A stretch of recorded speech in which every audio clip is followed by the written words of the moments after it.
अमृतमाल जी में एक कथा आती है, एक अंगद नाम के भक्त हुए महाप्रभु जगन्नाथ जी के। क्या नाम था? अंगद। उनके मन में बिल्कुल भक्ति नहीं थी ठाकुर जी के लिए, पर जब उनका विवाह हुआ तो उनकी पत्नी ने कहा कि मैं ठाकुर जी की परम भक्ता हूं, मैं इसी शर्त पे ब्याह करूंगी कि ना तो मुझे कथा में जाने से रोकोगे, ना मुझे सत्संग से रोकोगे, ना मुझे कभी तीर्थ जाने से रोकोगे, एकादशी व्रत करूंगी, ठाकुर जी की सेवा करूंगी, ये सब मंजूर हो तो मैं ब्याह करूंगी। तो अंगद जी ने कहा मुझे सारी शर्तें स्वीकार हैं, लेकिन एक शर्त मेरी भी है। बोले क्या? तुम जो भी करोगे मुझसे जिद नहीं करोगे कि मैं कथा में चलूं, सत्संग में चलूं, तीर्थ जाऊं, मंदिर बैठूं, एकादशी करूं, मैं कुछ नहीं करूंगा। दोनों की रजामंदी हो गई। लेकिन अंगद जी का एक स्वभाव था कि वो अपनी पत्नी से इतना प्रेम करते थे, उनके रूप से, उनके स्वभाव से, उनके क्रियाओं से इतना प्रेम करते थे, वो अगर कुछ कहते तो मान लेते थे, बस कथाएं आदि नहीं सुनते थे। एक बार उनकी पत्नी ने सोचा आज एकादशी का दिन है, मेरा जन्मदिन भी आ गया है संभवतः एकादशी को, आज अपने गुरुजनों को घर बुला के मधुर कथा कराती हूं। तो घर पे जैसी कथा कराई तो संत जन बैठ करके कथा कीर्तन कर रहे थे। इतने में ही अंगद जी आ गए। अंगद जी ने जैसी देखा कि संत महात्मा वैष्णव जन खूब सारे इकट्ठे घर में हो गए और उछल उछल के नाच रहे हैं, कीर्तन कर रहे हैं, अंगद जी को क्रोध आ गया और जाकर के उन्होंने पूरा माहौल बिगाड़ा। संत जनों को कहा निकलो यहां से, तुम्हारी धर्मशाला है ये, घर है मेरा, कोई कथा नहीं होगी, कुछ नहीं होगा, सब लोग अपने अपने घर जाओ।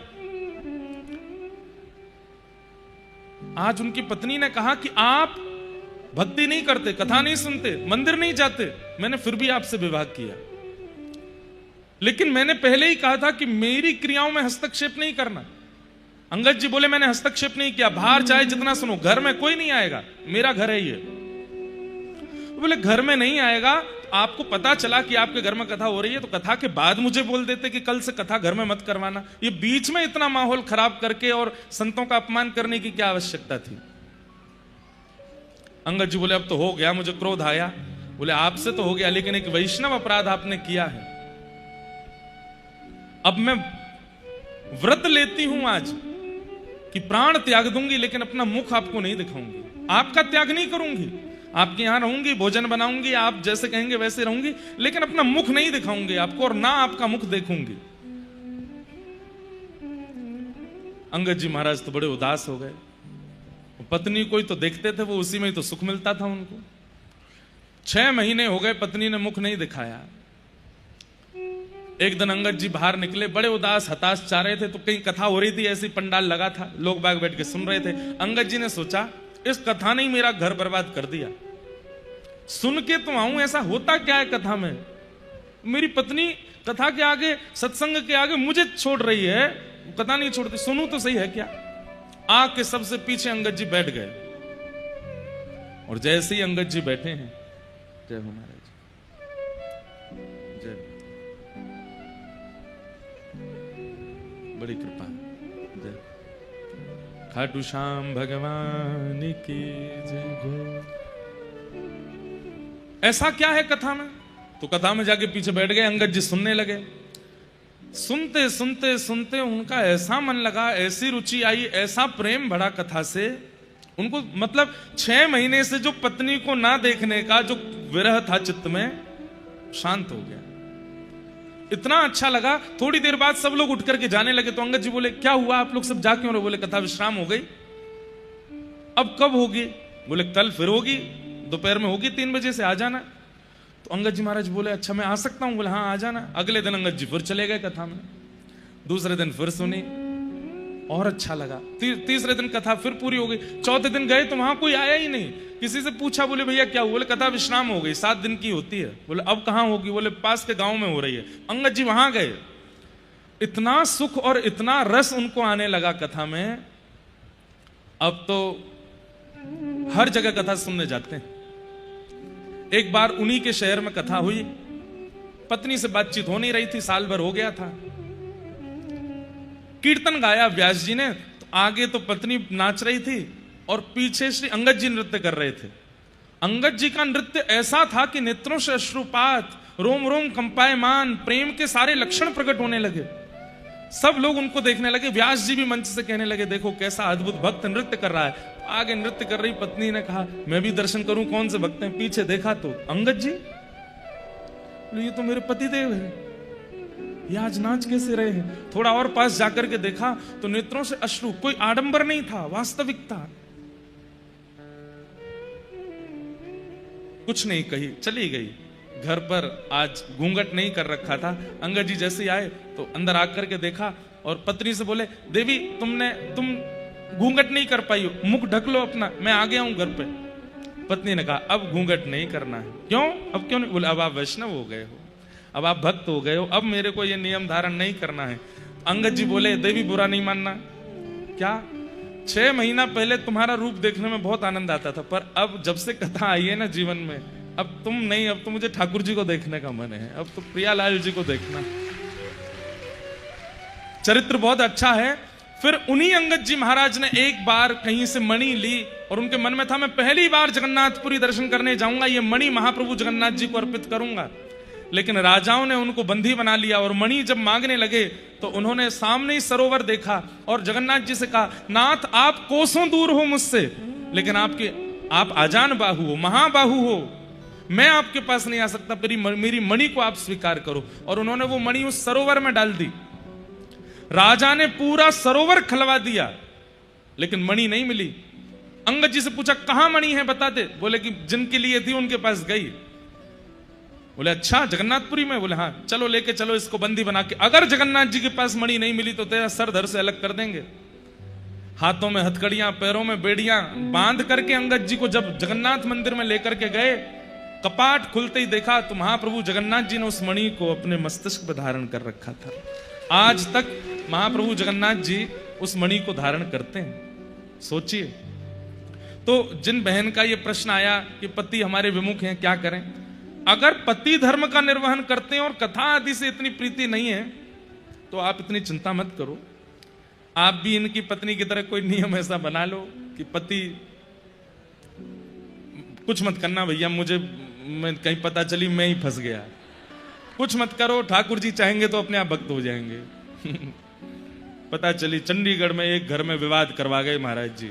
कुछ मत करना, श्री जी से प्रार्थना करो, हे लाडली जी, जैसे मुझे आपने स्वीकार किया इनको भी स्वीकार करो।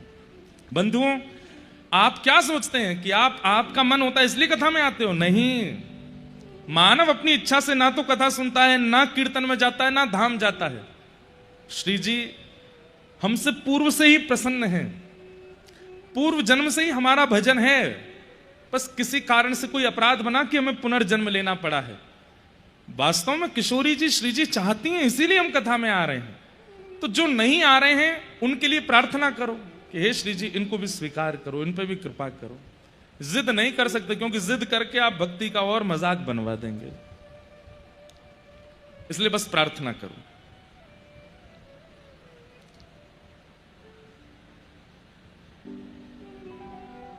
एक बड़ा विचित्र प्रश्न है।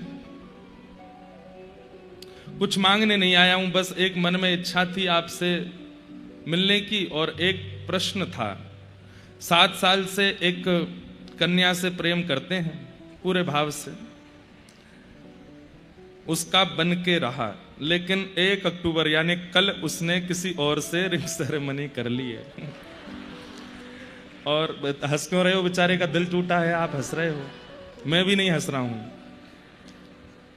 अब मन शांत नहीं है, मेरा क्या करूं समझ नहीं आ रहा है, प्लीज आप मार्गदर्शन करो। देखो एक बात, आप ये भैया अगर बैठे हो तो सुनना, हाथ खड़े मत करना, नहीं तो और हंसेंगे लोग।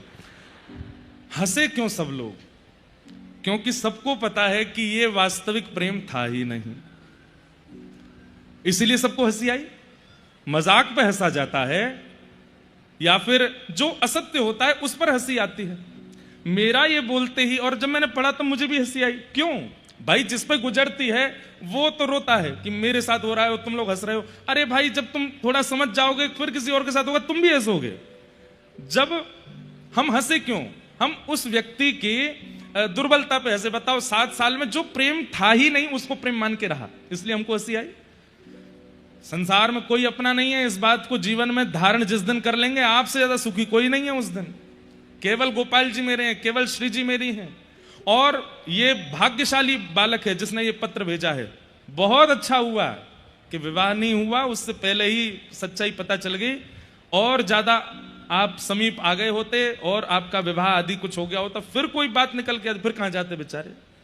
इसमें तो आपको प्रार्थना करनी चाहिए, प्रसन्न होना चाहिए। 2-4 दिन तो दुख होगा, पर 2-4 दिन बाद जाना, श्री जी के पास जाकर के प्रणाम करे आना, बार बार बलैया लेके धन्यवाद करे आना कि हे किशोरी जी, बड़ी कृपा आपकी, जो वास्तविक मेरा नहीं था उसको मुझसे दूर कर दिया, अब जो मेरा है उसे मेरे जीवन में भेज देना। विराज जाओ। तो हम क्या कह रहे थे, भैया जो परेशान हैं बहुत ज्यादा, खुश हो जाओ, लाडली जी ने कृपा कर दी। 7 साल ही तो निकले हैं, वैसे तो लंबा समय है 7 साल का, कम से कम 60 निकलने के बाद कुछ ऐसा होता तो कहां जाते भाई। अच्छा है किशोरी जी ने कोई और भला ढूंढ रखा है आपके लिए, वो जीवन में आएगा जिसके साथ में कथा आओगे। और आप देख लेना, वृंदावन प्रकट उत्सव तो यहां होने ही वाला है हमेशा, अगले में या उससे अगले उत्सव में आप ऐसे के साथ जरूर आएंगे जो श्री जी ने भेजे होंगे, निश्चित है। और बिल्कुल परेशान होने की जरूरत नहीं है। और जो भी लोग इस प्रकार की दुविधाएं और परेशानियां सह रहे हैं, भैया श्री जी के सामने प्रस्तुत कर दिया करो, लाडली जी से, लाल जी से पूछ लिया करो। वो अनुकूलता ग्रीन चिट कहें तो ही किसी को अपने जीवन में इतना अधिकार प्रदान किया करो, नहीं तो प्रतीक्षा करो, किशोरी जी कृपा करेंगे। किसी ने दूसरा प्रश्न किया कि आप लाल जी की आरती करने के बाद सीधे प्रणाम क्यों नहीं करते हो, टेढ़ा प्रणाम क्यों करते हो। बंधुओं देखिए, जब ठाकुर जी विराजमान हो जाते हैं तो ठाकुर जी के बाम तरफ, बाएं ओर सभी गुरुजन खड़े होकर के, आचार्य चरण खड़े होकर के ठाकुर जी का दर्शन करते हैं। ध्यान से सुनिएगा, ठाकुर जी के बाम ओर में, चाहे मंदिरों में भी जाइए चाहे कहीं पर भी, बाईं ओर, ठाकुर जी की बाईं ओर, मतलब आपकी दाईं नहीं, ठाकुर जी की बाईं, उस तरफ सब पूर्वाचार्य, आचार्य चरण, गुरुजन आदि वो सब भी आते हैं, दर्शन करते हैं। अगर आप वहां से प्रणाम करोगे तो उनकी तरफ पैर हो जाएंगे, इसलिए उधर से प्रणाम नहीं करते। सीधे प्रणाम क्यों नहीं करते, बोले देवता, गंधर्वजन, लक्ष्मी मैया आदि आदि जितने भी हैं वो सामने से प्रणाम करते हैं, ठाकुर जी का दर्शन करते हैं। अगर आप सामने से प्रणाम करोगे तो आपके चरण उनकी तरफ हो जाएंगे।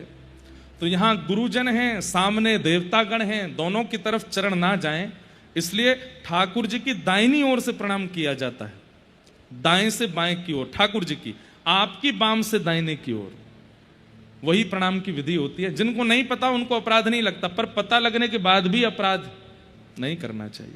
इसलिए हम आते हैं, भागवत जी को भी यहीं से प्रणाम करते हैं, ठाकुर जी को भी ऐसे प्रणाम करते हैं।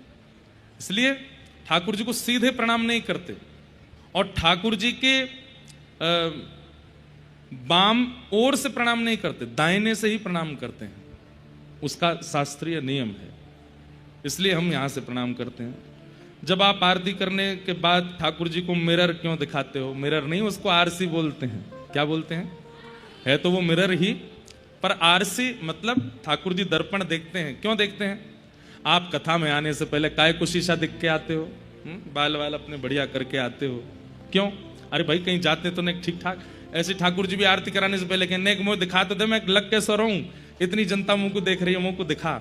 इसलिए ठाकुर जी को दर्पण दिखाते हैं, और फिर दर्पण अपनी ओर करके ठाकुर जी को उसमें देखते हैं, और फिर ठाकुर जी को कंफर्म करते हैं कि नहीं और लोग के बढ़िया लग रहे हो, तब कहते हैं अब कर मेरी आरती।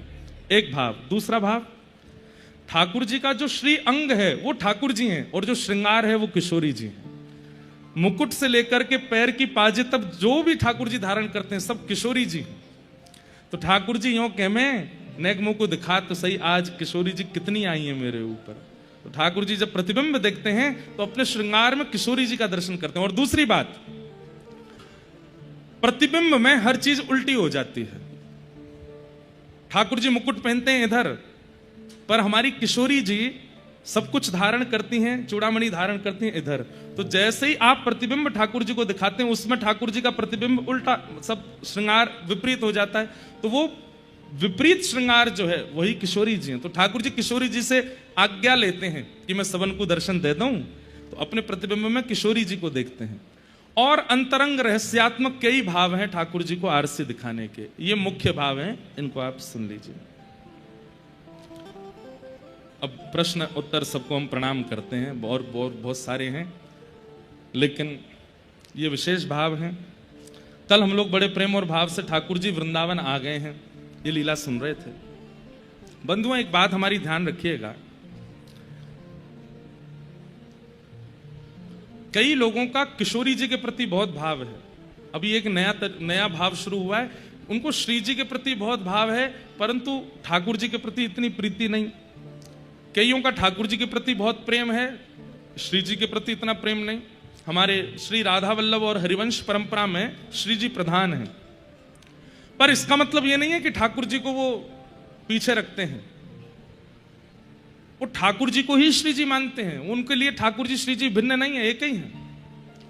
ये विरोध आप लोग अपने चित्त में मत लाया कीजिए। हां, हम ब्रजवासियों में एक विनोद भाव चलता है कि हम ठाकुर जी और श्री जी में दोनों में एक होड़ करवाएं कि श्रेष्ठ कौन है, बड़ो कौन है, लीला कौन की ज्यादा विशेष है। पर एक स्थिति में जब आ जाओ तब आप ये कर सकते हो। अभी प्रारंभिक स्थिति में हो और हमेशा अपने आप को प्रारंभिक ही मानिएगा। आपने भक्ति में जिस दिन मान लिया कि अब मैं सेकंड स्टेज पर हूं, अब मैं थर्ड स्टेज पर हूं, अब मैं थोड़ा सामान्य से ऊपर उठ चुका हूं, उसी दिन भक्ति घटने लगेगी। कितनी भी आपको अनुभूतियां हो जाएं, कितने भी अनुभव हो जाएं, कितने भी आप कथाएं सुन लीजिए, कभी भी मन में यह भाव मत लाइएगा कि आप अब कुछ श्रेष्ठ हो चुके हो। अब ये लोग सामान्य हैं, इनके बीच बैठना मेरे लिए उचित नहीं है, मैं इस स्तर का नहीं हूं। ये जिस दिन भाव आया आपके चित्त में, उसी दिन आपकी भक्ति घटने लगेगी। लेकिन हमारी प्रार्थना है कम से कम लोग शंकर जी में ठाकुर जी में भेद मानते हैं, नारायण में कृष्ण में भेद मानते हैं, उन लोगों को तो हम समझाते ही हैं, पर प्रिया जी और ठाकुर जी में भेद मानने लगते हैं। ये बहुत बड़ा अपराध है भक्ति में, ये बात कभी नहीं करनी। एक प्रश्न ऐसा भी आया है कि हमको श्री जी का नाम बहुत प्रिय लगता है, पर हम वृंदावन में जाते हैं तो मंदिर में जब ठाकुर जी दिखते हैं तो मन बहुत पीड़ित होता है, श्री जी क्यों नहीं दिखती? अरे ये अपराध है, आप ऐसा कैसे कर सकते हो? आप श्री लाल जी में ही श्री जी का दर्शन करो। आप उनको देख करके ये भाव कैसे ला सकते हैं कि आप हटो श्री जी आओ? ऐसे भाव कैसे हो सकता है? ब्रज की एक बड़ी मधुर लीला है, मैं बहुत कम सुनाता हूं, चित्रा सखी का चरित्र। बरसाने के पास में गांव है चिकसौली, वहीं की श्री चित्रा सखी थी। कम से कम 4 साल से हमारी वहां की कथा पेंडिंग चल रही है, वहां अकिंचन सुनानी है हमको चित्रा जी को। चित्रा सखी जी के चरित्र में एक भाव आता है, लाल जी रोते रोते गए यशोदा मैया के पास। मैया बोली, लाला का भयो, काई को रो है? मैया देख मेरो हाथ कैसो सूज गयो पूरो। मैया बोली, अरे लाला तेरो हाथ कैसे सूज गो? ठाकुर जी बोल, मैया भैया कछु स्वर वर कछु हो तो दे दो, नहीं हल्को से। क्या बता रहा था मैं? हाँ, हाथ सूज गया। अब कुछ गाने का मन होता है ना, तो स्वर तो चाहिए थोड़ा। तो ठाकुर जी के हाथ सूज गए। मैया बोली, मेरे लाला को हाथ कैसे सूज गो? ठाकुर जी बोले, मैया मेरो एक नयो सखा बनो है, तो वो मोते इतनो स्नेह करे, मैं जब बातें मिलूं तो मेरे गले ही लगो रेगो, और जैसे ही मैं वापस नंद भवन को आने लगूं तो मेरा हाथ पकड़ ले और मोते के लाला मो तो दूर मत जा, मैं तेरे बगैर कैसे रहूंगो, मैं तेरे बिना रहना पाऊंगो। मैया बड़ी मुश्किल से बातें हाथ छुड़ा के आया हूं, मेरे कंगन करूला सब खींच ले, बात मेरा हाथ सूझ गो। मैया बोली, लाला सुन, कल ते तेरो बाहर जानो बंद, जो भी खेलना यहीं घर में खेल ले, कहीं नहीं जाएगो। ठाकुर जी बोले, ना बाहर तो जाऊंगो, मेरो मन ना लगे, मेरे और भी सखाएं उनसे मिलवे जाऊंगो, खेलवे जाऊंगो। मैया बोली, बाहर जावेगो और बात सखाते तो डरो लग रहा है। कई बार अति प्रेम भी भय प्रकट कर देता है। क्या समझे? अतिशय प्रेम भी भय प्रकट कर देता है। ठाकुर जी डर भी रहे हैं और बाहर जानो भी है। मैं बाहर जाऊंगा मैया फिर तो पकड़ लेगो, फिर ना आन देगो, और वो रोवे चीख चीख के, मोए इतनी दया आवे फिर वापे, मैं कैसे रहूंगा के पास? मैया बोली, लाला या को एक ही उपाय है, तू बाहर जानो बंद कर। वो ना, बाहर तो जाऊंगा। मैया बोली तो फिर और दूसरा उपाय बता। बोले मैंने कहीं सुनी है कि अगर चित्र बनाए के बाद चित्र को देखो जाए ना, तो फिर जाते हम प्रेम करें, वो भले ही सामने ना हुआ कि चित्र देख देख के ही सुख मिले। मैया तू मेरो एक चित्र बनवाए दे, वह चित्र को मैं सखा को दियाऊंगा, 24 घंटा वही को पकड़े रहेगो, कम से कम मेरो हाथ छोड़ेगो। मैया बोली लाला अब तेरो चित्र कौन ते बनवाऊं? मैया कोई ते बनवा, तू मेरो चित्र बनवाए दे, मेरो खेलना ना छूटेगा और मेरो सखाऊ खुश रह जाएगो। मैया बोली ठीक है लाला, मैं देखूं कोई है चित्र बनाए वाली। तो कोई सखी आई, वहां से मैया बोली मेरे लाला को चित्र बनवाना है। अरे मैया तुम्हारे लाला को चित्र कौन बनाएगा? बोले क्यों? बोले हर दिना तुम्हारो लाला बदल जाए, आज जितना सुंदर है कल बातें एक और सुंदर रह जाए। अरे दिन की तो छोड़ो मैया, सुबह जैसो है शाम तक वैसो ना रहे, शाम को और सुंदर रह जाए, शाम को जैसो सवेरे तक और सुंदर रह जाए। हर क्षण तुम्हारे लाला की सुंदरता बढ़े। कौन चित्रकार बनाएगो? कोई चित्रकार बनावे बैठेगो भी, तुम्हारो लाला तो इतनी देर में ही बदल जाएगो। अब तू कहीं ते भी ला मेरे लाला को चित्र बनवा। बोले मैया एक चित्रकारिन है हमारे ब्रज में। बोले कौन? बोले वहां को नाम है चित्रा, और यहीं पास में गांव में रहे, और मैया वो बाल ब्रह्मचारिणी है, माने ध्यान आए कियो, लेकिन माने नियम ले रखो है, कहा कि वो अपने संपूर्ण जीवन में स्पर्श तो बहुत दूर की बात, नेत्रन से कोई पुरुष को देखेगी भी नहीं। लेकिन मैया वाकु सरस्वती जी ने वरदान दियो, एक बार देखते ही यथावत चित्र बना दे, वही है जो आपके लाला को चित्र बना सके, और कोई सामान्य चित्रकार नहीं है। ठाकुर जी को जिस पे कृपा करनी होती है खुद ही ढूंढवा के बुला लेते हैं उसको, माध्यम चाहे जो कोई बने, और ठाकुर जी को चित्रा जी पर कृपा करनी। मैया लेकिन बड़ी बात है कि वो पुरुषन ने ना देखे। अरे मेरो लाला पुरुष कहां? छोटो सो लाला है, बालक है भैया, तो देख सके। और मैया मैं पूछूंगी वो आवेगी, बोले वो जो कहेगी, जितने रत्न जितने आभूषण जितनी मणि वहां के चरणन में धर दूंगी मैं, मेरे लाला को चित्र बना। और अब सखा के लिए नहीं, मोए अपने काजे बनवानो है। वहां पीछे कुछ हो रहा है क्या है? इधर देखो क्या? अरे तो दशहरा महा कौन सा रावण आगो भैया, इतकू देखो। सब लोग इधर देखो भैया, कथा सुनो। मैया बोली अब वाके सखा के काज नहीं, मोए अपने काजे भी लाला को चित्र बनवानो है।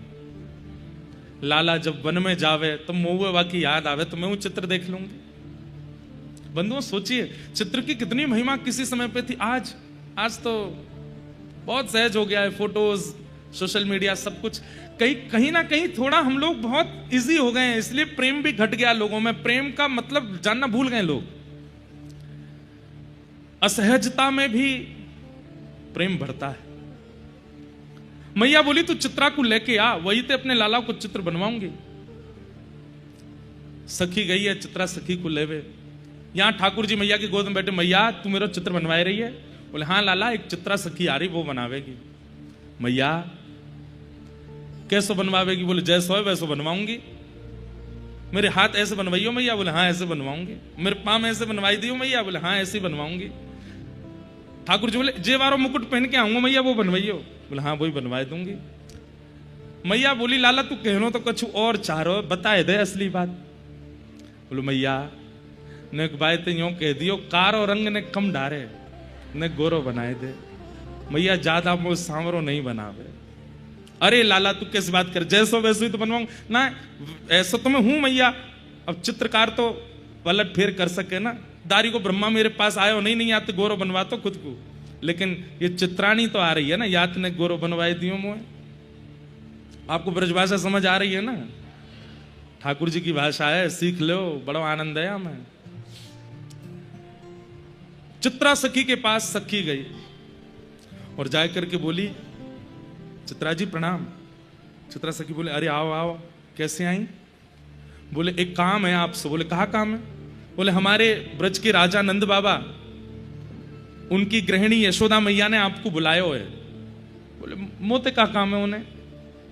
बोले उनको नेक्सस तो लाला है, वा को चित्र बनानो है। चित्रा सखी बोली आप भूल गई हैं, मैं पुरुष को ना देखूं, और ये मैंने वचन लियो है, मैंने ऐसे ब्रह्मचर्य को पालन कियो तभी साक्षात शारदा सरस्वती प्रकट हुई और उनने मोह को आशीर्वाद प्रदान कियो। देखिए, कला यदि आपके अंदर है और उस कला का आप अति प्रदर्शन नहीं करते हैं तो भी ठाकुर जी आपको कहीं ना कहीं से ढूंढ लेते हैं, चुन लेते हैं। बंधुओं, कई बार कलाकार जो होते हैं ना, चाहे वो चित्र बनाने के हों, गाने के हों, रूप के हों, किसी भी रूप के कलाकार हों, भोजन बनाने वाले भी कलाकार हैं, अच्छा अच्छा भोजन बनाते हैं, लेकिन वो कभी भी अपनी कला का ना तो अभिमान करते हैं, ना प्रदर्शन करते हैं, ना मनोरंजन करते हैं। तो ठाकुर जी के मन में आती है कि ये हमारी निकुंज में सेवा कर सके या को बुलाए लो। तो अगर किसी के पास कला है, हो सके तो उसको गुप्त कर दो और उस कला को जीवित रखो, लेकिन ठाकुर जी के लिए, और किसी को पता मत चलने दो। ठाकुर जी की इच्छा हो गई तो आपकी उस कला से आपको निकुंज में बुला लेंगे। भजन की भी आवश्यकता नहीं पड़ेगी, नाम की भी आवश्यकता नहीं पड़ेगी, कला से ही ठाकुर जी आमंत्रण कर लेंगे। जैसे ये चित्रा सखी अष्ट सखियों में हैं और इनकी सेवा ठाकुर जी बहुत प्रसन्न होते हैं इनकी सेवा से। ठाकुर जी को श्रृंगार करने की सेवा इन्हीं की है, पत्रावली बनाना। लेकिन ये सब तो बाद में हुआ ना, उससे पहले ठाकुर जी चुन रहे हैं अपने निकुंज के लिए सखी को। तो सखी ने जाके कही कि मेरे यशोदा मैया के लाला को चित्र बनाना। चित्रा सखी बोली मैं पुरुष दर्शन नहीं करती, मैं नहीं जाऊंगी। अरे चित्रा, आज मेरे मन में एक बात आ रही है। बोले कहा तेरी जगह मैं होती और एक टक श्याम सुंदर देखवे को मोह मिलते ना, मैं एक बार को सरस्वती की विद्या को त्याग कर देती, अपने ब्रह्मचर्य को त्याग कर देती, लेकिन वह श्याम सुंदर को देखवे को अवसर ऐसा मिलता हो जैसे तो मिल रहा है, मैं नहीं छोड़ती। तेने अभी रूप देखो नहीं है, कैसो रूप, कैसो लावण्य, कैसे मुख कमल, कैसे नेत्र, कैसे केश, कैसी भुजा, कैसी चाल। अरे सामान्य पुरुष नहीं है। हृदय की जितनी पीड़ाएं हैं सब शांत हो जाती हैं, समाप्त हो जाती हैं। हृदय में मयूर नृत्य करने लगते हैं जब श्याम सुंदर सामने आते हैं। अद्भुत छवि है ठाकुर जी की। जो सखी चित्रा सखी को बुलाने के लिए गई है, कह रही है कि अरे चित्रा तू, मैं क्यों ना भाई, क्यों? मैं मना नहीं करती, मैं तो पहुंच जाती और एक टक श्याम सुंदर को निहारती। ऐसा कहा है उनके रूप में। अरे भूख चली जाए, प्यास मिट जाए, नींद उड़ जाए, कहां तक कहें, धरेगी पग कहूं जामेंगे कहीं। ऐसा रूप लावण्य है। नेत्र ऐसे हो जाएंगे कि तृप्त है गए, कान ऐसे हो जाएंगे स्वर सुन के कि तृप्त है गए, हृदय ऐसे हो जाएगा कि अब कछु देखना ही नहीं है, एक ठौर मिल गई है। ऐसे हैं श्याम सुंदर। चित्रा के मन में तो अभी भी ये नहीं आया कि वो परमात्मा है। अभी भी आया ऐसा क्या है उस बालक में। ठीक है देख, वैसे तो मैं पुरुषन को देखूं नहीं हूं, लेकिन तू इतनी महिमा कह रही है तो मैं जाऊंगी, देख। बोले हाँ जाओ।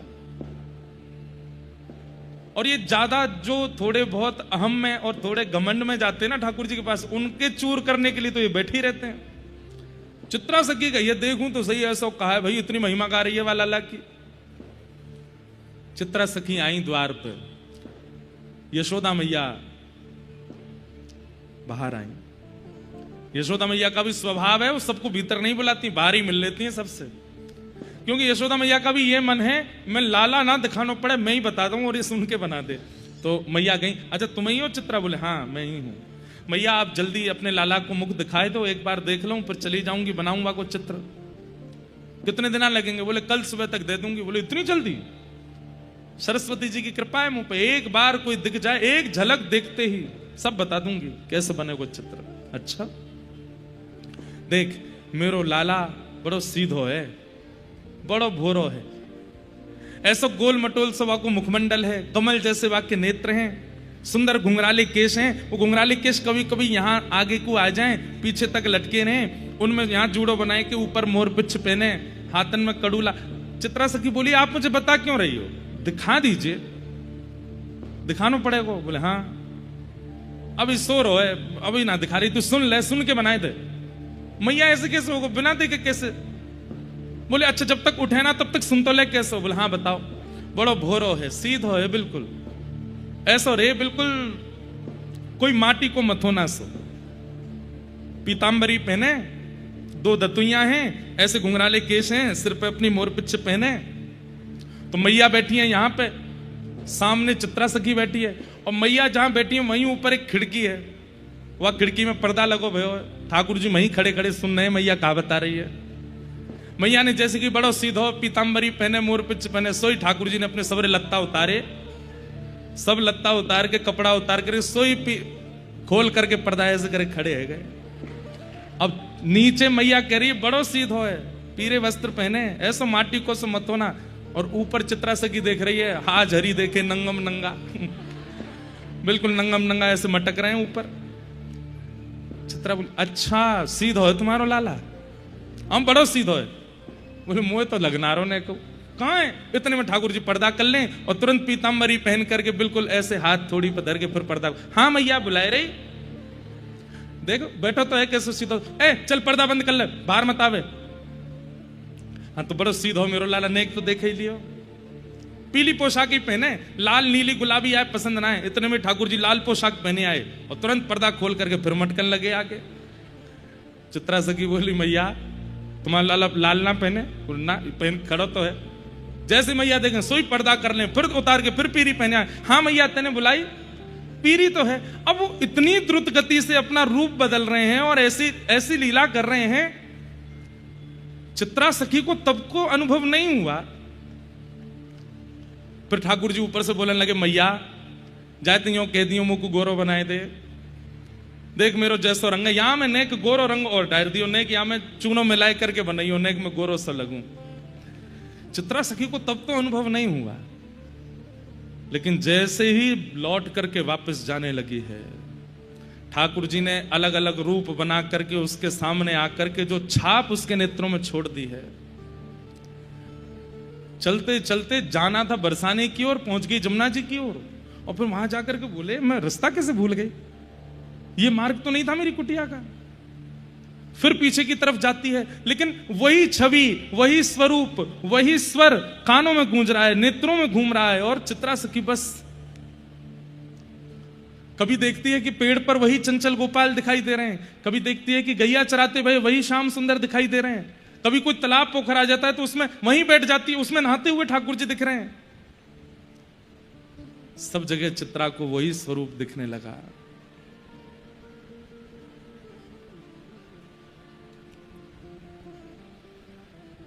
लौट करके गई, रात भर सोचती ही रही है, कभी किसी रूप में, कभी किसी रूप में, कभी किसी रूप में ठाकुर जी ऐसे दिखने लगे। अब तो ऐसी स्थिति हो गई चित्रा की कि अब बिन देखे रह नहीं पा रही है, व्याकुल हो रही है, और मन में विचार कर रही है कि मैं कैसे पाऊं, कैसे जाऊं। अब जैसे ठाकुर जी पर्दा खोल करके बार बार बंद करके नंद भवन में आ रहे थे, ऐसे ही चित्रा सखी के कक्ष में आ गए। चित्रा सखी बैठी है, हाथ में कागज लेकर के कुछ बनाना चाह रही है, इतने में ही उसको आवाज आती है तो देखती है वहां पर्दा पे ठाकुर जी खड़े हैं और वहां पे भी वैसी लीला कर रहे हैं, कभी नीली पोशाक पहन के आ जाए। चित्रा सखी के अरे आओ सामने बैठो, मैं देखूं तुमको बनाऊं, तो ठाकुर जी हंस के वहां से भाग जाते हैं। चित्रा सखी जब जाके देखती तो वहां कोई भी नहीं। जब वहां जाकर के देखती है तो क्या देखते हैं कि जहां चित्रा बैठी थी वहां ठाकुर जी बैठ गए और अपने हाथ से लेकर के अपनों ही कछुआ पे घुमा रहे हैं। चित्रा अरे ऐसे खराब मत करो, मैं आऊं, लौट करके आवे तो वहां से अंतर ध्यान हो जावे। ऐसी स्थिति कर दी चित्रा की, व्याकुल हो गई, ढूंढने लगी कहां है श्याम सुंदर। तभी वो सखी आ गई, बोले अरे तू मिल आई, श्याम सुंदर को देख आई। चरणों में गिर गई, बोले आपने क्या दिखा दिया मुझे, ये किसका दर्शन कराया। वो कभी यहां खिड़की पे बैठते हैं, कभी यहां पर आकर के मेरे आसन पे बैठ जाते हैं, कभी कुछ कहते हैं, कभी कुछ कहते हैं, ये कैसी लीला है।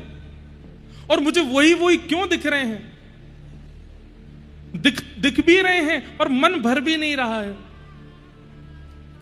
बोले मैंने तो बताई ना तुम्हें कि वो सामान्य नहीं है, तुम उनका चित्र बनाओ तभी तुम्हारे चित्त को शांति मिलेगी।